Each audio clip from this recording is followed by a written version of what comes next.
So today we have a look at the power of time, the third great power that emerges from the self and creates the universe on the basis of the bliss of the self, the Ananda, the last of the Satchit Ananda Trinity. And so, yes, according to Tantric scripture, that is really where it happens. No? It is in that energy of the self, which is a blissful energy, never changing, that suddenly somehow some change it comes. And it is through this change that the whole game starts. And so in this way we can say that Ananda, and also the power of time, is the most tantric of all the three seeds within the self. The most tantric because it is the most energetic. It is really like, you can say, a kind of kinetic energy which sets everything in motion. And so it is the power of time because it creates change.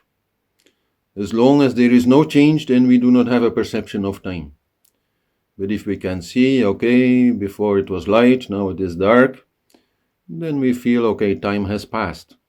So that is why here the life force, the prana, is the primary player.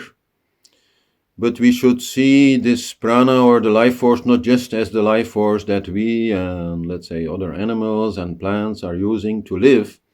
It is really the primary power within the universe, the power of change, the power of time, which is present in, in every atom, and which is present in the Big Bang, and which is present in, everything which changes in the universe, is that same power, that power which creates the universe, and in that way is also a power of illusion, because it creates the illusion of the universe.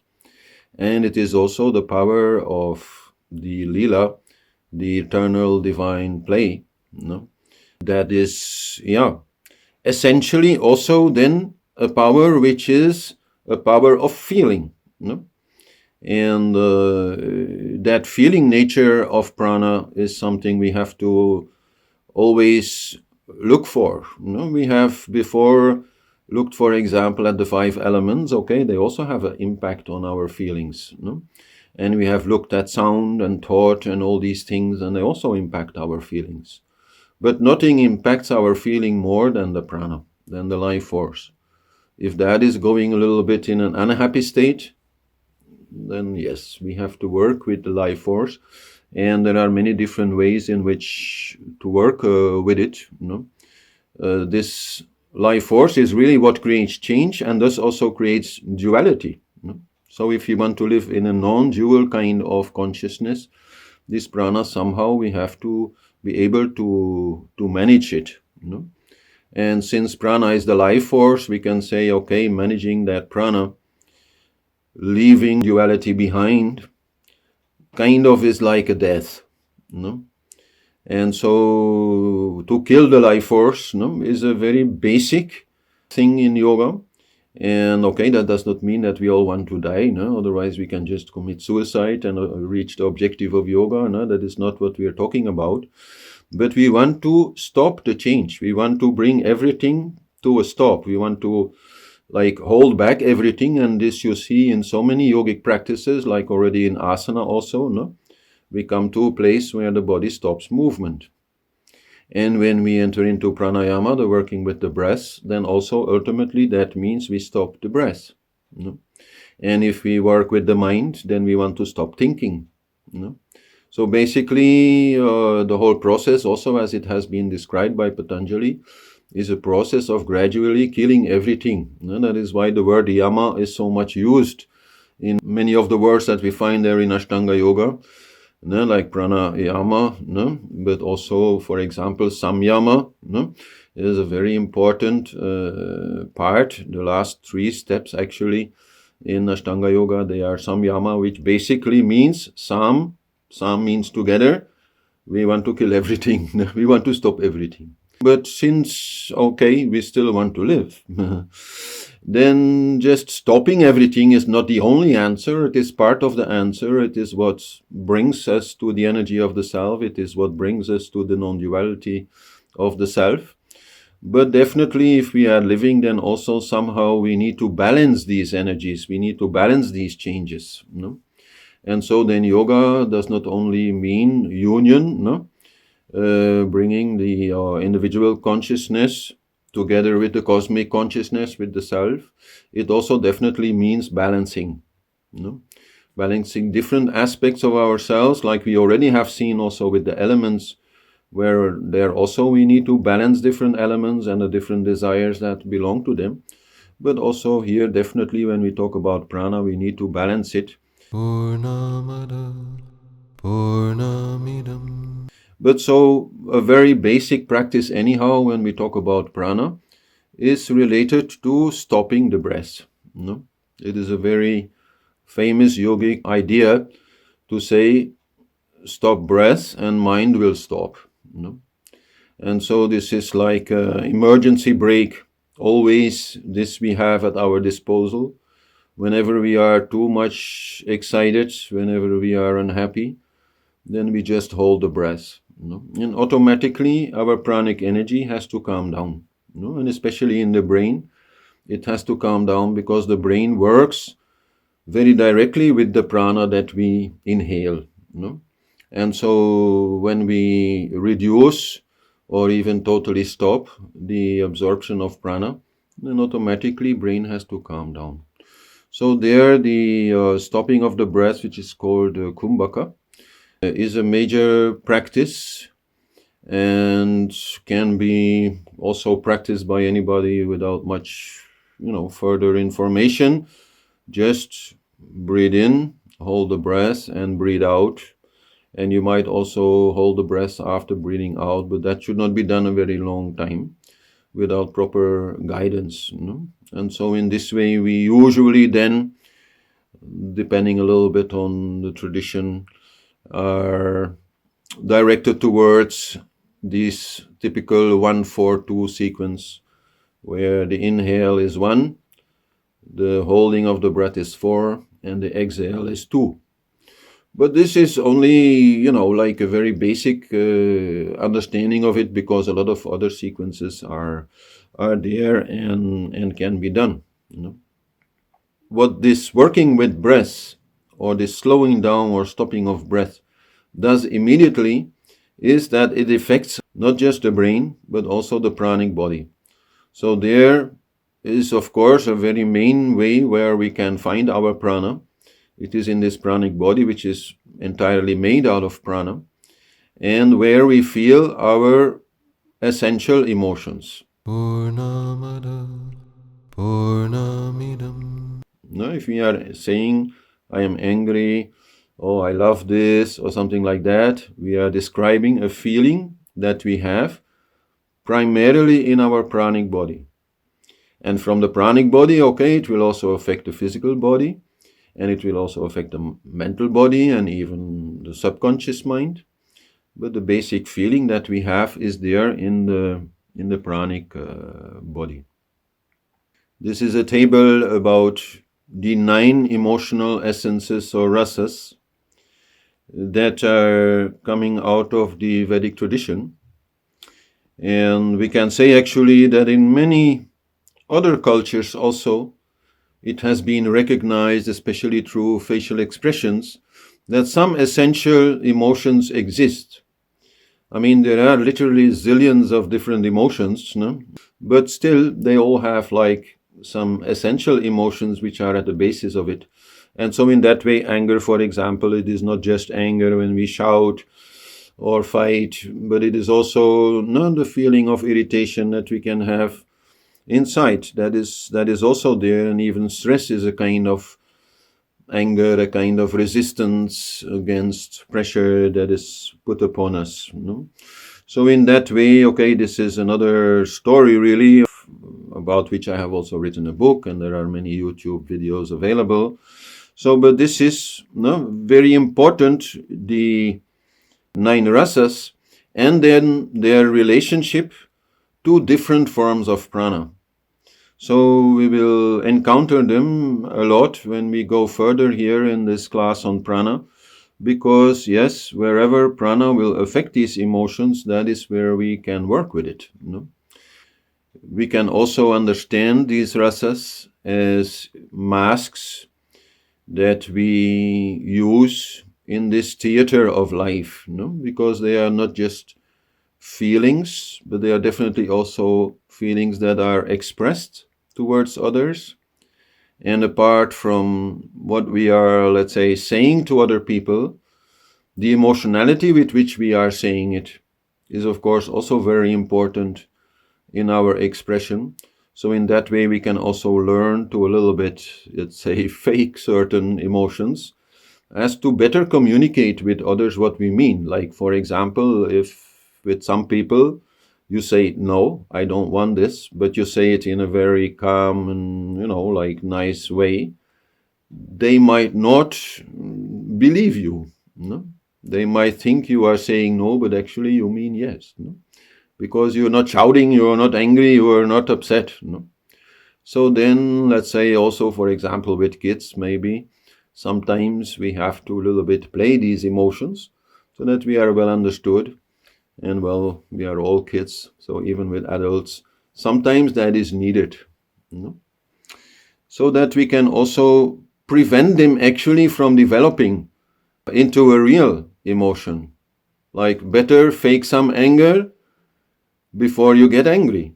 That is very important, for example, with kids, that you do not let it come to the point where you actually really start feeling this anger boiling inside of you.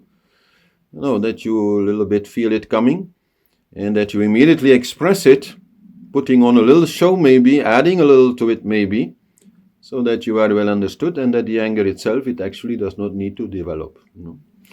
So, okay, this is a whole story about Rasa Sadhana, which we have talked a lot before, and where we work both with our attachment and with our energy. In the book on the Yoga of 9 Emotions, there are many energetic practices related to these emotions, where you can, drink water to reduce anger, or take some, spicy food to have a little less fear. So all these things there are very well described. They are ways to help you to detach from certain emotions, or to detach from whatever is creating these emotions. Because always, of course, these emotions do not only come because of some energetic imbalance. There's always our ego who is involved in attaching to things, in identifying with things. But by working with the energy there, we can make it so much more easy. Purnamada Purnamidam. Another important aspect of understanding prana is to understand how prana moves in the body. Because if these movements are somehow disturbed, it will create all kinds of problems. It will create health problems, but it will definitely also have an impact on our feeling. And so these movements of prana are directly related also to the air element. These 5 pranas are actually also called the 5 vayus or winds that are there in the body, because prana is primarily distributed in the body through the wind element. And so prana is basically what we inhale, and which is then distributed in the lungs.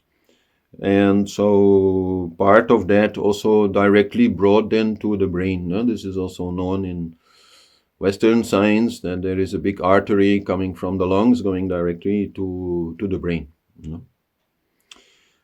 Then the second and a very important movement of prana is apana, the outgoing energy actually, which is the opposite, you can say, of prana. So this comes in the exhale. And then, of course, also if gases are escaping our body at the bottom. So in Vyana, the energy is being circulated all over the body. And then we have Udana, where the energy is being used actually in all kinds of movement, and particularly also, for example, in speech. So that means that Udana is primarily located in the throat area, because that is its primary use. But basically we can say wherever movement is, Udana is active. And then last we have Samana, which is the digestive prana, the prana that aids in digestion and is then mostly found in the belly area. again here far too much to explain. No? This is a whole science by itself, and there are books written only on this subject alone. No? So how can I then really talk about it in any deep way? But a few principal understandings are there, and a major one is the importance of movement. If we move the body, the prana also will move. So it does not matter whether you do asana or whether you like running or walking or climbing trees or whatever. If you have enough movement, then most problems, let's say, in the movement of prana within the body will be solved all by themselves. And a lot of people who do not move enough, who are always sitting, couch potatoes, or sitting always behind their computer or something, yeah, they will develop all kinds of physical problems and also mental, emotional problems because of it. So very often I think the doctor, but also the yoga teacher has to tell his students, please move.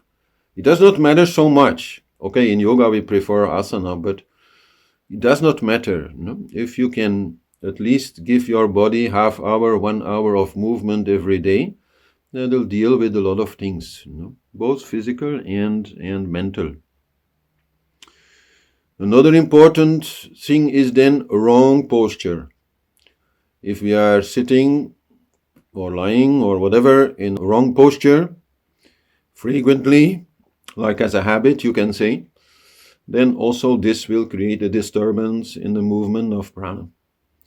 So that is something to watch out for, and maybe also a little bit adapt furniture. No? Often people are having a wrong posture because whatever they're sitting on is actually pushing them into this posture. No? So to sit on more a flat surface is one of the ways in which this is being dealt with in yogic way. No? And then definitely a main thing in yoga is apana, to prevent that this apana, which is, you can say, like a kind of dirty prana, polluted prana, which is supposed to leave the body, to prevent that it does not leave the body and that it starts mixing with the other pranas, that is also a major thing. And so that basically means that proper digestion and especially regular and proper bowel movements are a very important yogic thing. If your prana, if your life force gets polluted all the time because you're constipated basically and the gases are recirculating, this will create problems. And so then also there is illustration number 4, which shows a little bit the importance of waking up before sunrise, which is a difficult thing for many people, so that you can properly urinate, defecate before sunrise. Because as you can see in this illustration, the sun has a tendency to attract the prana, and the earth has a tendency to attract the apana. So the moment that the sun rises above the horizon is a very important moment to separate prana from apana, because from that time the sun will start pulling the prana upwards, while the apana is still being pulled downwards by the earth. And so, but if at that time you are lying down, it cannot work. So to be in an upright position, and preferably already having cleaned the lower part of the body, let's say before sunrise, is a very important thing to become more pure in your energy, and that will definitely also very much affect how you feel during the day. We'll come back to that actually a little later also when we talk about daily rhythm and so on, because there's many things to be said there. Purnamada Purnamidam. A different aspect of prana, which has to do with the particular vibration of prana. Prana is like always pulsating, but this vibration, it changes. And there we have these very famous 3 gunas, or modes of energy, which are symbolized here by this candle. And so the tamasic energy is here represented by the wax of the candle, because the tamasic energy means that there is no vibration or very low vibration and not much movement. No? It is static. And then the flame is representing the rajasic energy. That is the energy that we feel when we are moving, when we are doing things. No? That is, the energy which is activated, which is doing something. And then the third kind of energy that we can see in this candle is actually then the light that comes from the candle. And this light is the sattvic energy. And so the sattvic energy is the energy that we feel when we are in a light mood, which means that we both do not feel heavy like in the tamasic energy, but we are calm and vibrating like gently, and in that way being also full of light in the sense of full of understanding, and we have lots of peace and bliss and all that. So the sattvic energy definitely is the energy which is the most close to the self, but we have to understand that Raja, Sattva and Tamas, they are natural modes of energy, and we cannot say, oh, I only want the sattvic energy in my life. This is not possible, no? Sometimes things have to be done, then you need the rajasic energy. But by doing things and using the rajasic energy, your system gets tired, so then it needs to rest, so then you need the tamasic energy. Sleep is totally a tamasic activity, you can say. No? So this is very natural, and we can also see in the creation of the universe there, this evolution from sattva to rajas to tamas. No? When the universe manifested from the self, let's say, it came as a very sattvic light energy. It came from Ananda. No? But this energy present in that void beingness of the self, no? That empty space of the self, it starts to expand, and so it starts to move, so it becomes naturally rajasic. And then these rajasic movements, they create some kind of interaction, some kind of friction, and in this friction they lose energy, and so then things become more dense. No? Then we get the whole densification of let's say stuff in the universe and energy in the universe, that then ultimately leads to the creation of the 5 elements, including then the earth element, which is the most dense of all the elements. So that is a very natural thing that we find in the creation of the universe, and we also find it in ourselves. And okay, we can say that the spiritual process is a little bit like the reverse, no? Where we want to escape from our density, when we want to escape from our heaviness, from the tamasic energy, and come back to that sattvic energy of the self, no? Through the action of rajas, no? Through the yogic practices that we are doing, which are all a kind of action. No? And so we can say that, but that does not mean that in life we can totally escape. Tamas and rajas, they are very natural, and we should also accept them to be there, no? When they are there. In that way, I remember very well, like for example with Harish Johari, he did not sleep a lot, and so for many of us it was like a challenge to try to stay up as much as possible with him. He would sleep no more than 2 hours or something, no? So he would try to stay up, and okay, he would like that. Then he would have some company, and the talk would continue anyhow. But if you started to like half lie down or lean or be like, then he tell you, no, now you have to go to sleep. No? Either you sit upright and you are active, you are alert, you are listening, you are interacting, or you accept that Mr. Tamas, as he then called it, has come, has knocked you on the head, and then you have to sleep. Especially when it comes to our understanding, the tamasic energy easily leads to wrong understanding, to a kind of negative feeling. And so, best is if you have low energy and you can afford to, rest, sleep. That is really then what is needed. No? Don't try to solve your life's problems at that time. No? Let it go, sleep. No? That anyhow is a wonder of sleep. No? We have so many problems during the day, so many things which engage us totally, and we feel we cannot let go. And then at some point in the evening we say, okay, now I go to sleep, and we let it all go and we go to sleep. No? We drop it all. So that is something you have to know how to do. And some people, they don't know how to do that anymore. No? And then they get trouble sleeping, trouble falling asleep. No? So that is a very important thing. So, but there we have a lot of ignorance. And then in Rajasic energy, we can say there is a lot of knowledge. No, because Rajas is all about action, and action without knowledge, it is pretty useless. No? So when we do something, we do it because we know if we do it, some result will come. No? This is the game of action. And so knowledge is there. But the real knowing, the real seeing of truth, the real spiritual, I would say, understanding comes in the sattvic energy.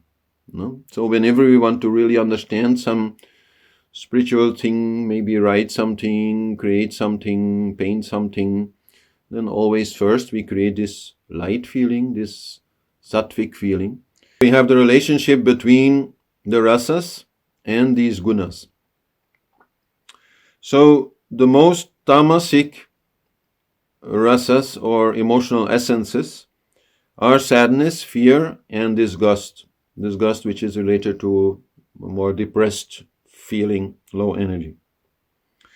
The more rajasic emotional essences are love, joy, wonder, courage, and also anger. So rajas can bring both agreeable and disagreeable emotions, while tamas always actually brings disagreeable emotions. And the only emotion that we can truly call sattvic is the emotion of shanta or peace. But since the emotion of shanta, of peace, is a little bit different from all the others, in the sense that it can be mixed with the others, while the others, they do not mix really between themselves. So then we can say, okay, if we are more sattvic, then our love will also be more peaceful and maybe less, grasping. No? Then also maybe even our anger will be expressed in a way that is relatively peaceful, but maybe okay, clear and straightforward, saying what you want, what you don't want. But so basically, to stay away from tamas is a main way to stay happy. And then rajas, okay, we can mix a little bit of peace in there. It depends, of course, on our lifestyle, what we are doing, how much sattvic energy we can have. The main thing to change from tamas to rajas or from tamas to sattva, it is always the same way. And that many people, they do not understand. Meaning that, of course, if you want to change from a dull feeling to a more active feeling, a rajasic feeling, then okay, what do? You move. Yeah, you start moving. If you feel sleepy, but it's not time to sleep, you cannot afford to sleep, there's things to be done, then you start moving about, and that dull feeling, that sleepiness, it will go. So that most people understand. But very often in spiritual circles, people are feeling low in energy and a little bit like darker in thinking and so on. And they want to jump from there immediately to the light sattvic feeling. And that is actually not possible, or very difficult most of the time. Maybe if the tamas is a little bit there, okay, you can do it. With a little breathing, a little this or that, bring your mind in a little more positive state, okay, it's possible. But if the tamasic energy is strong, then first rajas is needed. To get the light from the flame, first you need to burn it, right? So that is actually also very much true in our understanding of yogic practice. We all know these times when we are not feeling very good. So meaning, when we are in this more tamasic state, a little dull, ignorant, negative, something. And then we try to be like a Buddha, and it's hard. Well, but first we need to work. First we need to run. First we need to do asana. First we need to breathe. First we need to do some action. Maybe also a purely mental action like mantra meditation or something. so that this tamasic energy goes. And then when we are in the rajasic energy, then we can slowly calm it down. After first a little bit exhausting it, through all this movement, through all this action, then we can calm it down and come to the sattvic energy. So that is a very important understanding. And then if we see then how we can work with the gunas through yogic practices, then for example in asana practice, yes, that is exactly what we are going to do. Mostly, when we do some kind of asana practice, if we are already in an active state, not dull or anything, but maybe a little bit too much excited, a little bit too much nervousness is there, then we do all kinds of things so that we bring more calmness. So then we go from rajas to sattva. But if we are in a negative state, a dull feeling, then first that asana practice has to be very energetic. Then you have to do lots of jumping and moving and, then this kind of more yin yoga flow or whatever it is, makes a lot more sense. And that's also why these things are quite popular, because a lot of people are there. Once you are in an active state, then you calm down by calming down the breath, by going into poses that are kept for a longer time, where you stay still, when you go to this sattvic energy. So exercise is a main way to work with the gunas, but of course food and the gunas are also very much related. And that again is a very wide subject, but basically saying that food should be prepared in such a way that it does not create too much tamas, and that it brings you the rajasic energy that you may need for your work. This depends very much on how you live and what you are doing. And only, I would say, if you live a very yogic lifestyle and have nothing to do except meditating and hanging around, then only then you can survive on the very light foods, the very sattvic foods. Like, for example, fruits are very sattvic foods. But if you need to work, if you need to walk, if you need to do all kinds of physical things or mental things, they also consume a lot of energy. Then you need more rajasic energy. And then the tamasic foods, which are typically, like storehouses of energy, like grains and pulses and lentils and so on. Those, you also need, but you need to prepare them in a way that they are not too heavy, that they are easily digested, that they are not too much bringing a tamasic feeling. A lot of people are having negative feelings, like depression, lack of energy, and so on, basically because of the food that they eat. And a very important factor there is the freshness of the food. Because if the food is old, stored, frozen and all that, then it is basically dead. It has no prana inside anymore. So, but then for the intestines is a big problem, because the microorganisms that live there and help in digest this food, they also need that life force, they need that prana.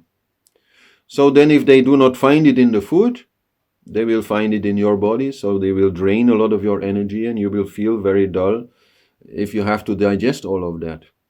There already the advantage of having fresh foods, freshly prepared, still having lots of prana in them, is there, that, then the food can digest easily without taking away your energy. I mean, there's so much to say about this subject. The whole cooking story is very important and very much a way also to increase your vitality, your health, of course, but definitely also to bring a better feeling. Spices also, they are a very good way to remove tamasic energy, to bring more sattvic energy. Many spices are actually storehouses of sattvic energy. So anyhow, food is a big thing to discuss, and I can again refer there to Harish Johari's book, The Healing Cuisine, which is a fantastic cookbook. Of course, also breath is related. So in a tamasic state, the breath is slow and shallow. And that is, of course, the main problem. No? If it is shallow, there is not much uptake of energy. And so then the tamasic state is also promoted by it. No? In the rajasic state, the breathing is usually fast, no? Because we are more active. We also need more energy. But sometimes it will be deep, but sometimes also it will be quite shallow, like in hyperventilation, for example. And then people become very nervous, basically because of the way that they are breathing. And so then the sattvic energy is mostly promoted by breath, which is slow and deep. So that is a very important understanding there, and probably the fastest way to change from tamas to rajas and from rajas to sattva. If you are in a rajasic state, you just slow down your breath and make sure to breathe more deeply. If you are in a tamasic state, first you need some more faster breathing to get that tamas out. But preferably also deep breathing, but fast. No? Like for example, if you are running, also your body automatically is going to breathe very deep but fast. So that is then what you need until this dullness is gone. And then you can slow down the breath, but still keep it going quite deep. And then automatically the more sattvic energy will come.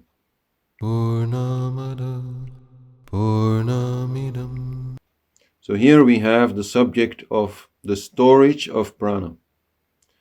Because, okay, prana is absorbed basically through breath, but then the body also will store some of that prana for later use.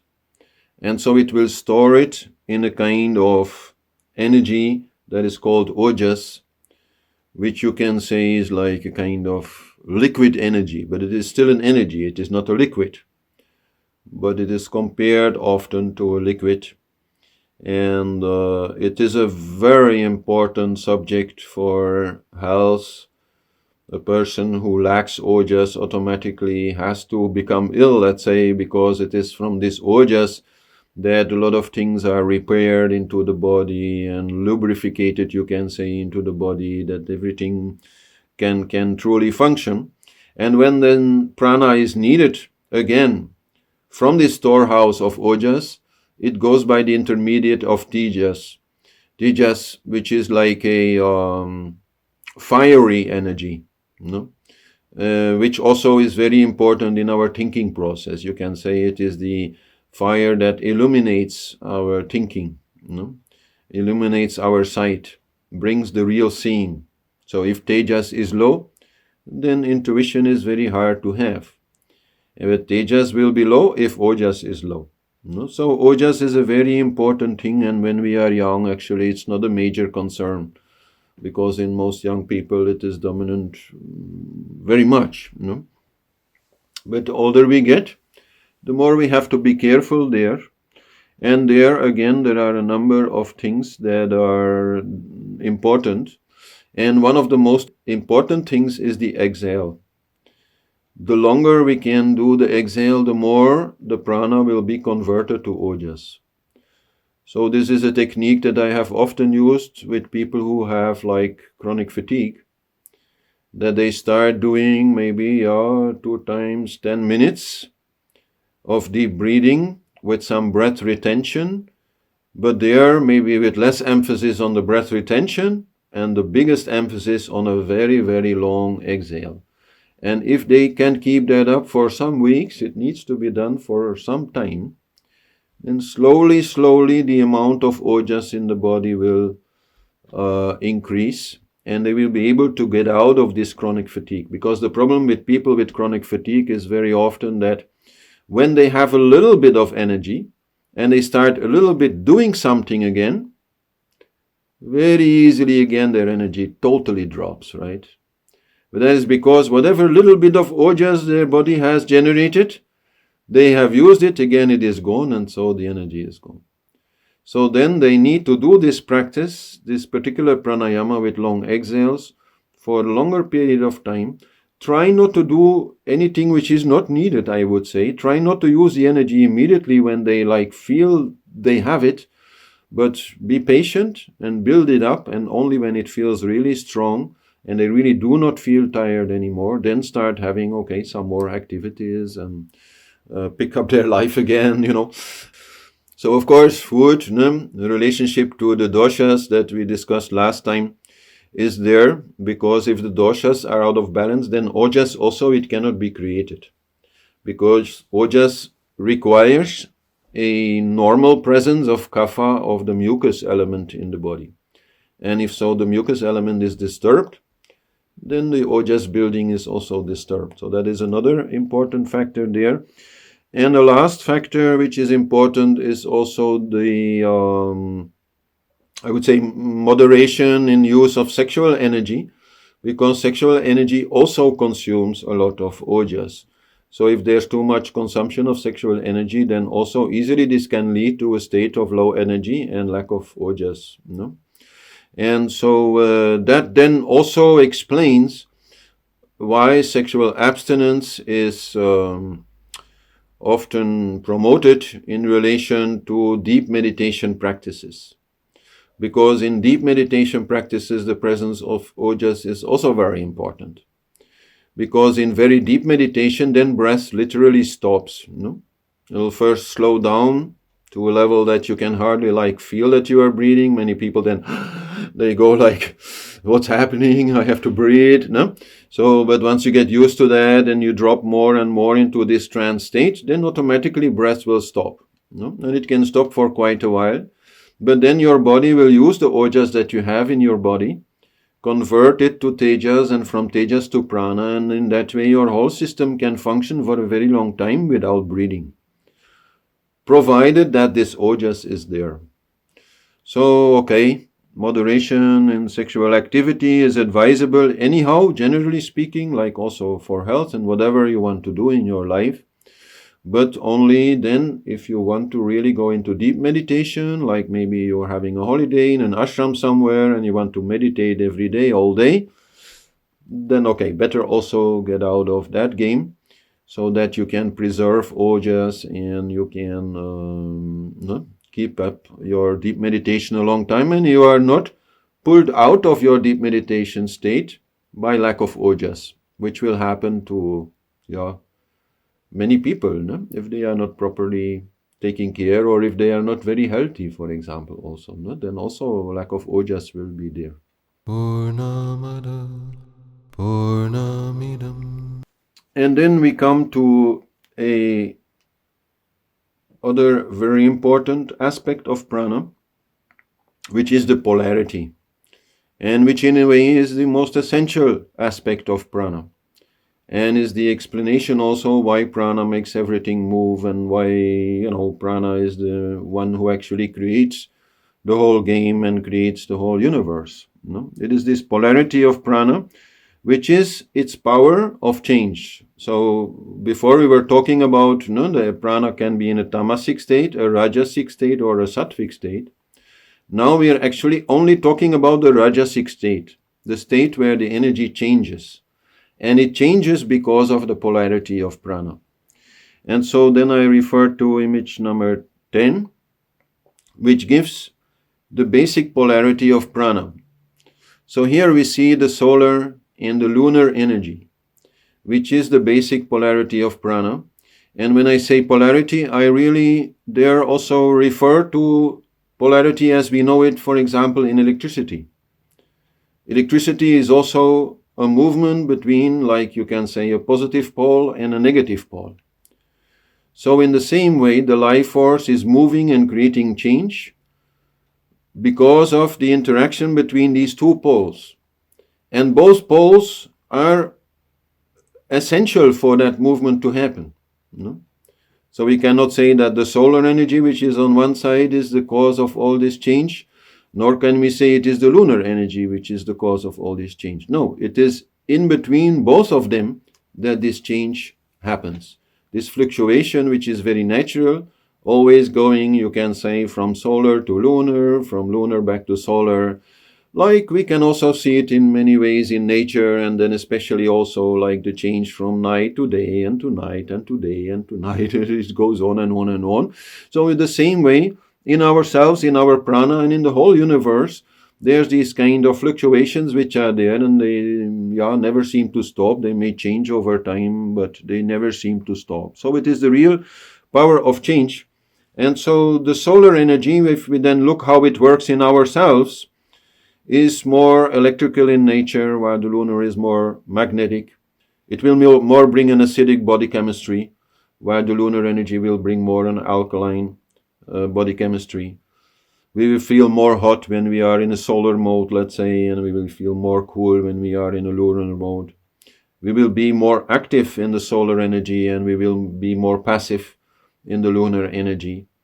We will be more talking and thinking in terms of words and ratio in the solar energy, and we will be more thinking in terms of emotions and visuals when we are in the lunar energy. And we will also in the solar energy very much be creating things and changing things, outside of us, while the lunar energy is really much more introverted, going inside, and is like absorbing things, feeling things, experiencing things, and caring for things also. So in that way, these solar and lunar energies, they explain actually every change that we can find in ourselves, in our lives, and in the whole world. This basic polarity of prana is also there in our brain.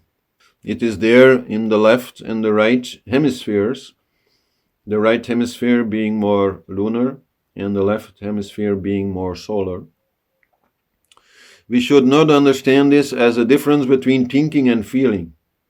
That is also actually a lunar solar kind of opposition. But when we talk about the brain, then we are talking anyhow about our thinking. But our thinking can be more rational, more solar, more verbal, or our thinking can be more emotional, intuitive, and using images. And actually a lot of the conversation in our brain is a conversation between these two hemispheres.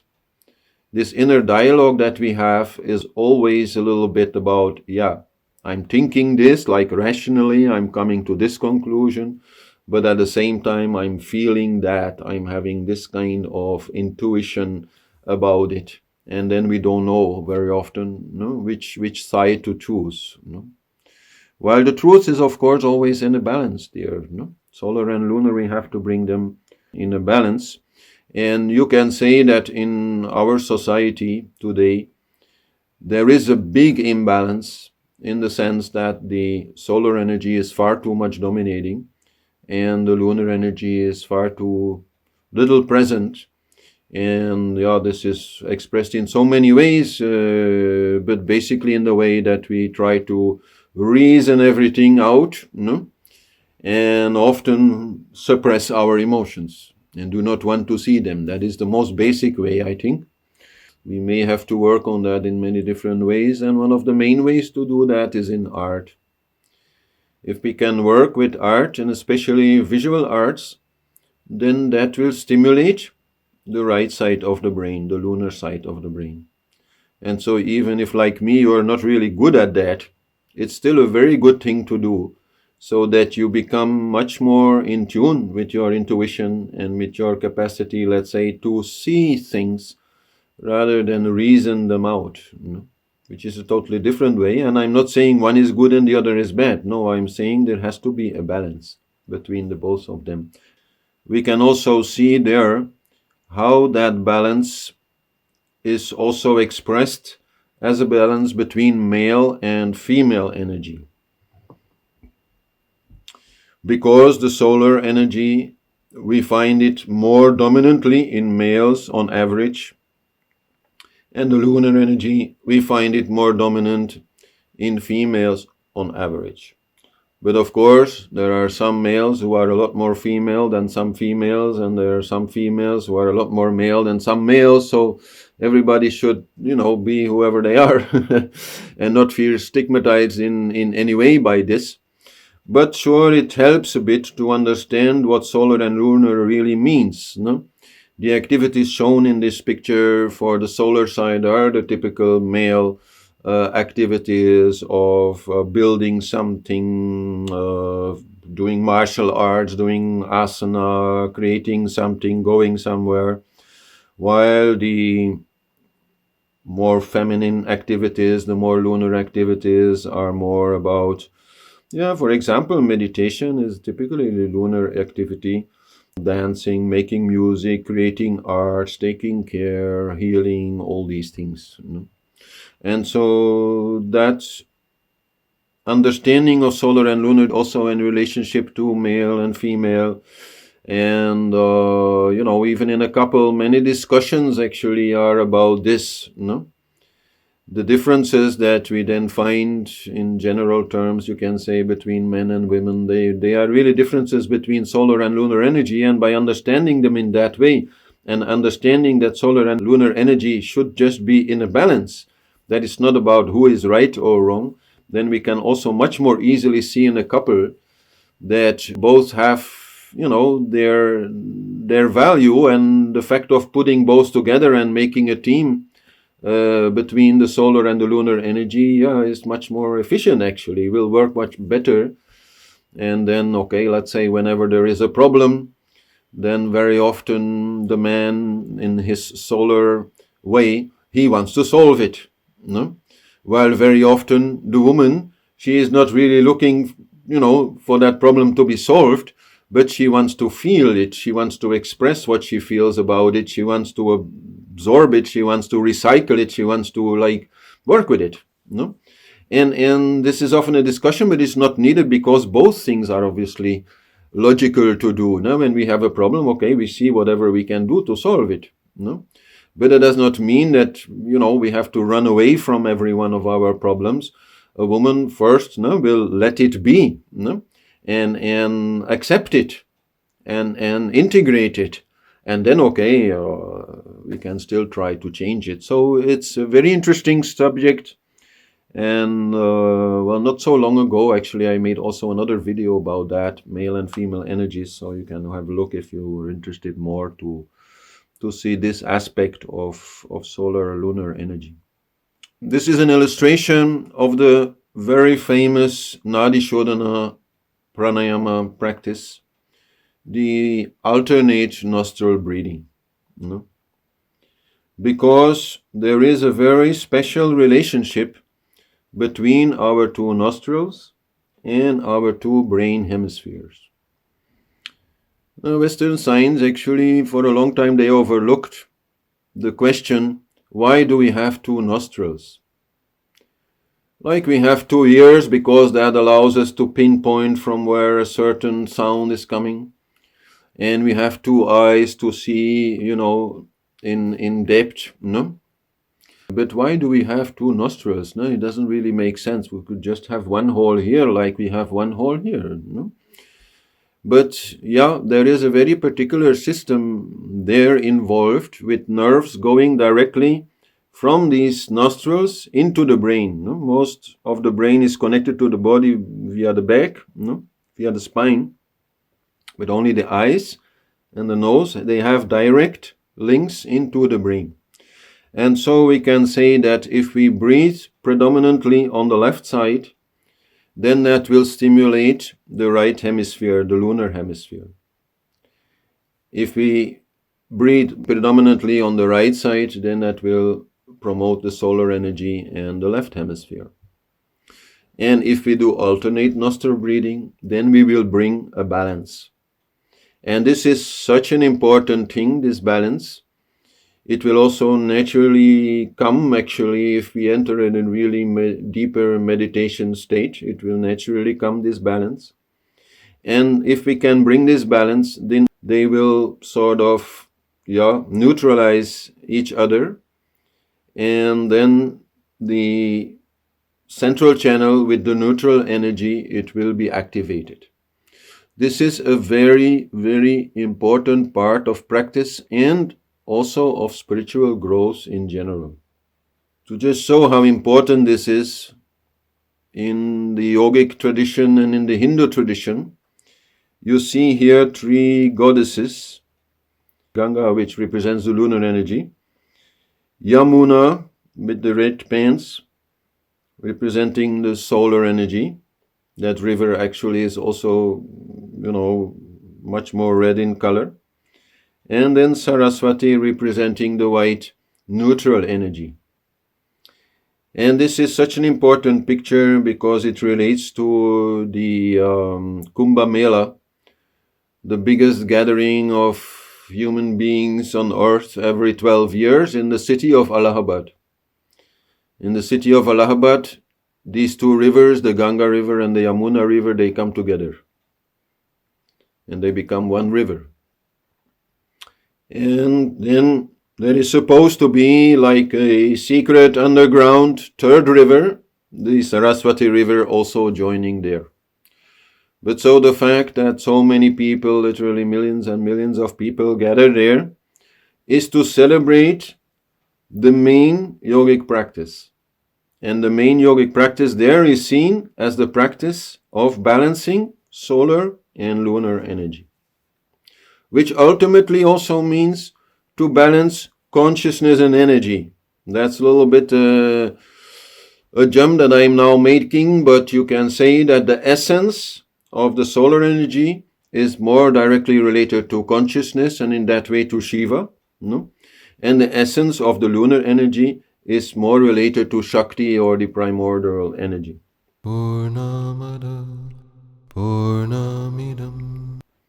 So that is very central in all yogic practice, and then also relates to the next image of the 7 chakras and the rising of the Kundalini energy. The Kundalini energy is probably the most famous form of prana, but it is also definitely the most essential form of prana, and the form of prana which is most directly related to consciousness. We can say that the union of yoga is not just the union of individual consciousness and cosmic consciousness, it is also the union of Kundalini with consciousness, of energy with consciousness. And so this Kundalini energy, which is stored in the first chakra, then moves upwards through the chakras to join the pure consciousness in the chakra which is in between 6th and 7th chakra actually, Kameshwara chakra. And so, then we have Kundalini Yoga, where we are trying to do this quite, I would say, consciously, and really through different pranayamas try to force this process a little bit. But actually all yogic processes, and especially the going into deeper meditative states, will have this effect. Even without consciously working with it or being aware of it even, when we go in a deeper meditative state, then the Kundalini energy will rise. And it will, for example, rise from first chakra to second chakra when we lose body consciousness.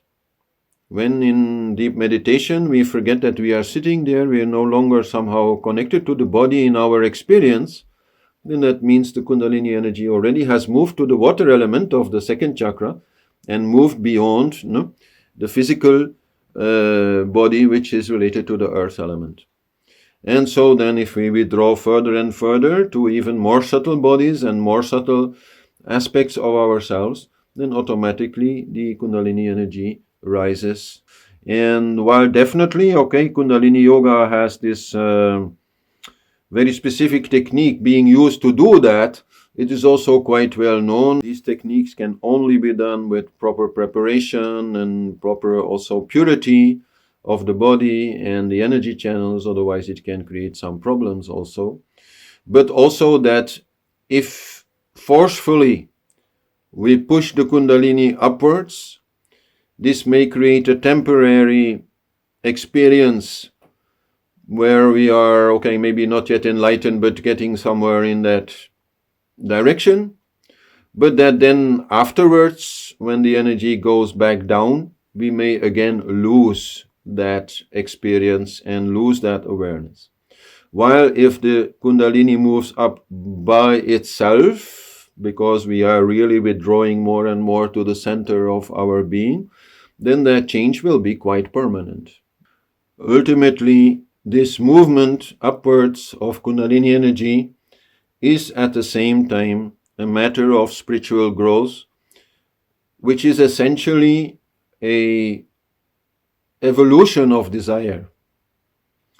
And so here we can see on the one side the desires of the chakras, and on the left side the result of fulfilling those desires.